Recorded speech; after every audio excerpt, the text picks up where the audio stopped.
Okay, kalau tuan-puan simpan duit, confirm tak cukup-cukup. Sebab apa? Harga emas makin lama makin naik.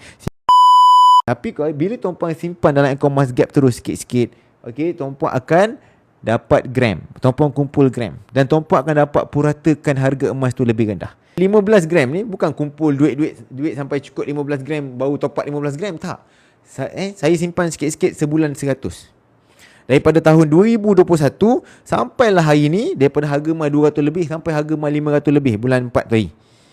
Sampai harga emas 500 lebih masih beli. Betul ke ini Tuan-tuan tengok ni. Berapa harga purata dia, betul tak? Yelah, nak jual nanti macam nak tahu sebab setiap bulan kan harga dia lain-lain. Bila kita beli tu mungkin sama, mungkin naik, mungkin turun. Tuan-puan agak-agak berapa harga purata emas anak saya? Dengan apps ni boleh kira tuan-puan. Tuan-puan, RM291.54.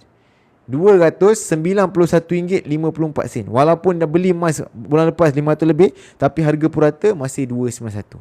Sama juga, kalau tuan-puan mula hari ni harga emas 500 kan, tak dapatlah harga emas 200, harga purata 200 lebih. Tetapi tuan-puan kena faham, bila tuan-puan menabung konsisten, tuan-puan akan dapat harga purata yang lebih rendah dibandingkan dengan harga semasa di masa akan datang. Mungkin masa tu harga semasa 700, tuan-puan punya purata berdalam 600 atau 500 lebih.